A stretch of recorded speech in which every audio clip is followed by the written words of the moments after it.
My girlfriend laughed. You're so insecure. I can talk to whoever I want. I smiled. Absolutely. Then I started talking to whoever I wanted to, starting with her cousins. Her rage when family dinner got very awkward. I, 35 male, need to vent about the absolute circus my relationship became.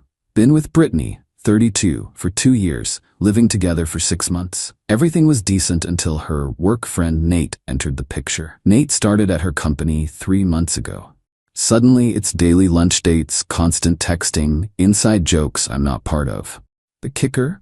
She'd get notifications at 11 p.m., thinking about that thing you said today. I brought it up calmly last month. Britt, I'm not comfortable with how much you and Nate text, especially late at night. She literally laughed, not a chuckle, full-on laughed in my face. Oh my God, you're so insecure. He's just a friend. I can talk to whoever I want, whenever I want. This is 2024, not 1950. I'm not saying you can't have friends, but texting "goodnight beautiful" crosses a line. You're being controlling. This is your problem, not mine. Work on your trust issues. Every concern got flipped. I was insecure, jealous, toxic. Her friends started making comments at gatherings about me being that boyfriend who can't handle his girlfriend having male friends. 2 weeks ago was the breaking point. She was getting ready for drinks with the team. Full makeup, dress I bought her for our anniversary, perfume. Just the team? I asked. Why does it matter? I can go wherever I want with whoever I want. Stop suffocating me. You're right, I said. You absolutely can. She looked surprised at my sudden agreement. Finally, thank you for understanding. No problem. And you know what? I think I'll start applying the same philosophy. What's that supposed to mean? Nothing bad. Just means I can talk to whoever I want to, right? Same rules for both of us. She rolled her eyes. Whatever makes you feel better about your insecurity. She left. I sat there for about 10 minutes, then made a phone call. Update 1. See, here's what Brittany didn't consider. Her family loves me, like, genuinely adores me. I helped her dad Roger restore his '67 Mustang. I taught her little brother Tommy guitar. Her mom Janet calls me for computer help. And her cousins? We're buddies. Her cousin Melissa, 29, is an artist who's been struggling to get her work noticed. Her cousin Dana just started a food blog. Both talented, both needing support. Brittany never gave them. I texted Melissa, hey, saw your latest painting on Instagram. That's incredible work. You ever think about doing a local gallery show? Thank you. I've wanted to, but don't know where to start. I know a guy who runs a small gallery downtown. Want me to introduce you? Seriously, that would be amazing. Then Dana, your food blog is great. My company needs someone to handle our social media lunch posts. Interested? Pays pretty well. What? Yes, thank you so much. Started hanging out with them. Separately at first, coffee with Melissa to discuss art, lunch with Dana about the social media gig. They were genuinely cool people Brittany had written off as boring. And too needy. Brittany didn't notice at first, too busy with her Nate situation. But then came Sunday family dinner at her parents' house. I walked in chatting with Melissa about her gallery meeting. Brittany's eyes narrowed. Since when are you two so chummy? Melissa beamed. He's been amazing. Got me connected with a gallery owner. I might have my first show. Brittany forced a smile. That's great. During dinner, Dana announced she got a social media job. Thanks to your boyfriend, Dana said. He recommended me to his company. Roger raised his beer. This guy, always helping family, more than some people. He gave Brittany a pointed look. The best part, her Aunt Gloria mentioned her daughter Amy, 25, was moving to town. She doesn't know anyone here, Gloria said. Maybe you could show her around? Before Brittany could respond, I said, happy to help. I can introduce her to some people, show her the good coffee spots. You're so sweet, Gloria gushed. Brittany, you're so lucky. Brittany's foot found mine under the table. Hard. After dinner, she cornered me in the kitchen. What are you doing? Talking to whoever I want. Same rules, remember? My family? Really? They're nice people, we have things in common. That's allowed, right? This is different and you know it. How? They're just friends. You're not being insecure, are you? Her face went red. She stormed off. Update 2. The next week was comedy gold. Brittany suddenly cared very much about who I was talking to and when. Why is Melissa texting you? Gallery stuff. Her show's coming up. At 9 p.m.? Yeah, she works during the day. Why? You text Nate later than that. That's different. How? She couldn't answer. Then Amy arrived in town. Gloria had given her my number. She texted asking about good gyms and restaurants. I gave recommendations, offered to show her around Saturday afternoon. Brittany lost it. You're going out with my cousin. Showing her around town, she's new here. That's a date. It's being helpful. Like when you helped Nate find an apartment, remember? You spent a whole Saturday with him. I can't believe you're doing this. Doing what? Being nice to your family? The same family you ignore unless you need something? That hit a nerve. Because it was true. Brittany only called her cousins when she needed favors but never reciprocated. Saturday came. I took Amy to the farmer's market, showed her the good coffee shops, introduced her to some people from my running club, posted a group photo on Instagram showing Amy around. Welcome to town. Brittany called 15 times. I didn't answer. I was busy talking to whoever I wanted after all. When I got home, she was furious. Everyone's asking why my boyfriend is out with my cousin. And? It's embarrassing. Why? We're just friends. Unless… Wait, are you saying men and women can't be just friends? She realized the trap. If she said yes, she'd be admitting her thing with Nate was inappropriate. If she said no, she had no grounds to complain. This is manipulation. This is equality. Same rules for both of us. That night, she went through my phone while I was in the shower. Found nothing inappropriate because there was nothing inappropriate. Just me being genuinely helpful to her neglected family members. But she also found the group chat with her cousins planning Melissa's gallery opening. The theme, supporting family. The subtitle they'd chosen, Since Brittany Won't. Ouch.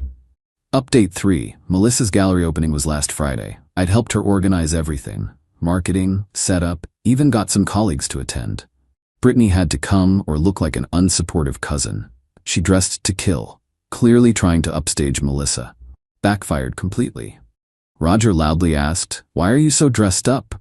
It's Melissa's night, not yours." The whole family was there, gushing about how helpful I'd been. Tommy, bro, you're the best. Brittany, why didn't you ever help Melissa with this stuff? Janet, he's got such a good heart, always putting family first. Gloria, Amy says you introduced her to a whole friend group already. She's so grateful. Each compliment to me was an indirect dig at Brittany. Her fake smile was Olympic level. Then Nate showed up. Apparently Brittany had invited him to support her cousin. Nobody bought it. Amy, sweet innocent Amy, asked, "Oh, is this the work friend you're always texting?" Nate, the oblivious idiot, said, "Yeah, we text all the time. She's hilarious, especially late at night when she can't sleep." Roger's eyebrows shot up. Late night texting with coworkers? Interesting. I stepped in, all helpful boyfriend. Nate's been great support for Brittany at work, just like how Amy and I have become such good friends. Right, Amy? Amy, catching on, smiled. Absolutely, you're the best. Brittany's so lucky. Brittany gritted her teeth. We should go look at the art. During the show, Dana pulled me aside. You know Brittany's been telling people you're trying to make her jealous, right? Let me guess, poor Brittany, victim of controlling boyfriend? Pretty much, but nobody's buying it. We all see how she treats you versus how she acts with that Nate guy. What do you mean? She posted a story last week at 1 a.m. from a wine bar. You weren't in it, but Nate was. Everyone saw it before she deleted it. I hadn't known about that. The plot thickened. The gallery opening ended with Melissa selling 3 pieces. In her speech, she thanked everyone who supported her, especially my cousin's boyfriend who believed in my art when my own family didn't. Brittany's mom actually said, "Why didn't you ever help your cousin like this?" I've been busy. Too busy for family but not for that Nate fellow. The car ride home was silent until Brittany exploded. You turned my family against me. I helped your cousins. If that turns them against you, what does that say about how you've been treating them? This is about Nate. You're being petty. Actually, it's about respect. You said I was insecure for having boundaries. Then you lost your mind when I started talking to whoever I wanted to. My cousins are off limits. But Nate isn't. He's just a friend. So are your cousins. See how this works. She slept on the couch that night. Update 4. Last Wednesday, everything came to a head. Brittany's company was having a dinner party, +1's invited. She told me about it the day before. By the way, company dinner tomorrow, you're coming. can't, already have plans. What plans? Amy's having a housewarming party. I promised to help set up. Cancel it. Why? You can take Nate as your +1. I can't take Nate. Why not? He's just a friend, right? She was trapped. Take Nate and confirm everyone's suspicions, or go alone and look like her relationship was falling apart. She went alone. I went to Amy's party with half of Brittany's extended family, posted photos all night. Great party. Amazing what family can accomplish together. Brittany came home at 2 a.m., drunk, crying. Everyone asked where you were. I had to explain you chose my cousin over me. You choose Nate over me regularly. I'm done. This is emotional abuse. Setting the same boundaries you do is abuse? You know it's different. Explain how. She couldn't. Instead, she called her mom the next morning trying to get sympathy. Janet shut her down immediately. Sweetheart, that boy has done more for this family in 2 months than you have in years. Maybe examine your own behavior. Thursday afternoon, I got an interesting call from Roger. Son, I need to tell you something. Saw Brittany and that Nate fellow at lunch today. They weren't acting like just friends, if you catch my drift. How so? Holding hands across the table. She kissed his cheek when they left. Figured you should know. I thanked him and started packing that evening. Not dramatically, just methodically. Brittany walked in as I was boxing up my books. What are you doing? Moving out. Because of Amy? I knew it. No, because your dad saw you holding hands with Nate at lunch today. Her face went white. That's not. He's lying. Roger doesn't lie, we both know that. It wasn't like that. Holding hands across the table, kissing his cheek, she started crying. It just happened. You've been ignoring me for my family. I've been treating your family with the respect you never showed them, while you've been dating Nate and calling it friendship. I'm not dating him. Then what do you call holding hands and kissing? You drove me to this, with your mind games.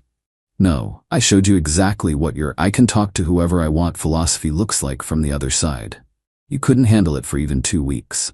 She tried everything. Tears, anger, blame, promises to change. I kept packing. Final update. It's been 3 weeks since I moved out. The fallout has been interesting. Brittany tried to control the narrative, posted on social media about her emotionally manipulative ex who tried to isolate her from her support system, aka Nate. Her family wasn't buying it. Melissa commented, "Didn't he help me get my first gallery show?" Dana added, "And help me get a job?" Amy wrote, "He was nothing but respectful and helpful when I moved here." Roger went nuclear. Maybe focus less on that coworker and more on why you lost a good man.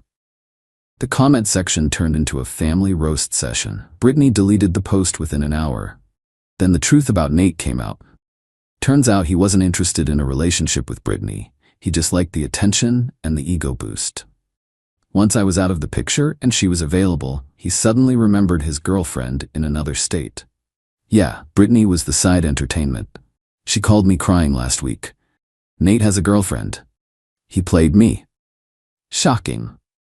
This is your fault if you hadn't been so difficult about him. I set one boundary. You laughed at it. Then you lost your mind when I applied your own rules to myself. That was different. It really wasn't. My family won't stop talking about you. Mom asked if you're still single. Am I? That's not funny. Neither was calling me insecure and controlling for having normal boundaries. She tried one more manipulation. I'll kill myself if you don't come back. I'll call 911 for a wellness check. Goodbye, Brittany. I did call for the wellness check. She was fine, just angry that the cops showed up. The plot twist? I'm not dating any of her cousins. Never was interested. They're genuinely just friends. Melissa is actually gay. Brittany never knew because she never asked. Dana is happily married. Brittany forgot because she never pays attention. Amy started dating someone from the running club I introduced her to. But Brittany couldn't see past her own guilt to realize that. She projected her inappropriate relationship with Nate onto my friendships with her family. Her cousins still text me. We're planning to go to Melissa's next gallery show together. Roger's teaching me more about cars. Janet sends me recipes. They've basically adopted me as honorary family. Meanwhile, Brittany is living with her parents again because she can't afford rent alone. Still posting cryptic quotes about narcissistic exes and surviving emotional abuse. Still texting Nate even though he's explicitly told her he's not interested in anything serious. Still refusing to see how her own double standards destroyed our relationship. Last I heard from Tommy, she brought a new guy to family dinner last Sunday. He spent the whole time on his phone texting other women. When she complained, Roger apparently said, "Well, you can't be insecure about it. He can talk to whoever he wants, right?" The new guy didn't understand why everyone at the table started laughing. As for me, I'm good. Better than good. Found a nice one-bedroom apartment. Still help out Brittany's family because they're good people who deserve better than they got from her. Started dating someone new, someone who thinks having boundaries is healthy, not controlling. The lesson? If someone laughs at your boundaries and calls you insecure for having them, believe them when they show you who they are. Don't waste time trying to prove your point. But if you do decide to prove it, make sure you do it so thoroughly that their entire family takes your side. Brittany wanted to talk to whoever she wanted. She got exactly that, and lost everyone who mattered in the process. Meanwhile, I gained a whole second family who actually appreciates respect and boundaries. Funny how that works out.